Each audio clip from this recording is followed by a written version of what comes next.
जय श्री राधे। जय श्री बांके बिहारी। तो भक्तों, आज हम आपको लेकर के आए हैं श्री बांके बिहारी मंदिर वृंदावन। आप कुंज की गलियां देख रहे हैं और देख रहे हैं कि बांके बिहारी मंदिर में जहाँ पे कृष्ण भगवान घुमा करते थे वो किस तरीके की गलियां हैं और बहुत ही सकड़ी गलियां हैं, और पर इतनी शोभायमान और इतना आपको सुकून मिलेगा जिसके बारे में बताया नहीं जा सकता। तो वृंदावन धाम के बांके बिहारी मंदिर में कृष्ण भगवान का काले रंग के पत्थर का विग्रह है जो मंदिर में आने वाले दर्शनार्थियों को मोहित कर लेता है। विग्रह के क्षणिक दर्शन मात्र से श्रद्धालु अपनी शुद्ध बुद्ध बिसराकर इस अद्भुत छवि के सौंदर्य से वशीभूत हो जाते हैं। पौराणिक कथाओं के आधार पर बांके बिहारी के इस विग्रह की उत्पत्ति निधिवन में हुई थी।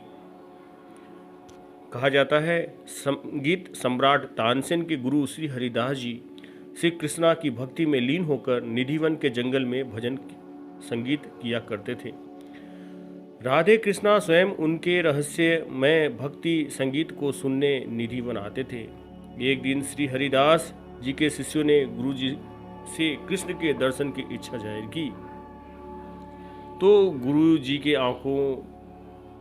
तो गुरु जी ने आंखें बंद कर संगीत प्रारंभ किया, जिनको सुनने के लिए हमेशा की तरह राधे कृष्ण प्रकट हुए।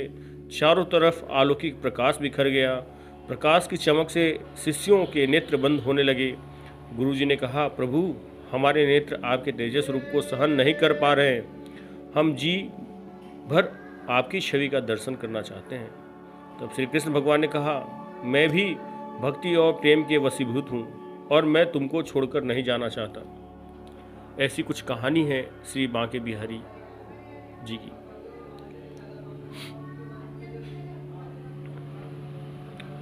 इस कथन के साथ साथ राधा कृष्ण ने एक होकर काले पत्थर के विग्रह का रूप धारण कर लिया।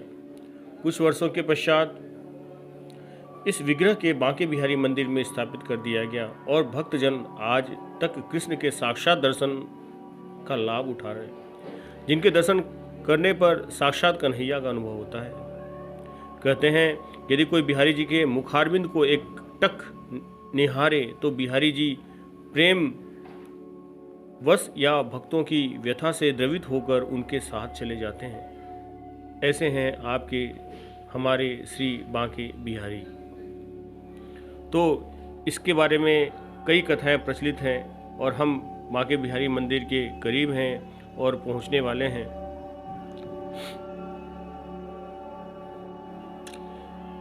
इसी वजह से इस छवि को पर्दे में रखा जाता है और भक्तों को इसके क्षणिक दर्शन मिलते हैं। दर्शन के समय पर्दे को लगातार उठाया जाता है, गिराया जाता है, ताकि कन्हैया की नज़रें किसी से चार न हो, इस पवित्र स्थल को छोड़कर किसी के साथ न चले जाएं। ये आप मुख्य मंदिर का प्रवेश द्वार देख रहे हैं और यहीं से हम श्री बांके बिहारी जी के दर्शन कर पाएंगे।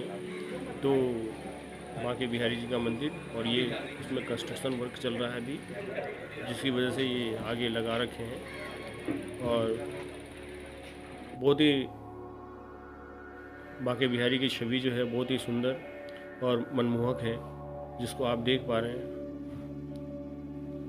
तो हिंदू धर्म के सबसे लाडले कन्हैया की बात करें तो बचपन ही नादान अटकलियों से लेकर यौवन की रासलीला तक ऐसी कई कहानियां हैं जो भक्तों और पर्यटकों की हर साल भारत खींच लाती हैं। तो ऐसा कैसे हो सकता है कि उनके इस वृंदावन में कुछ राज न छिपे हो?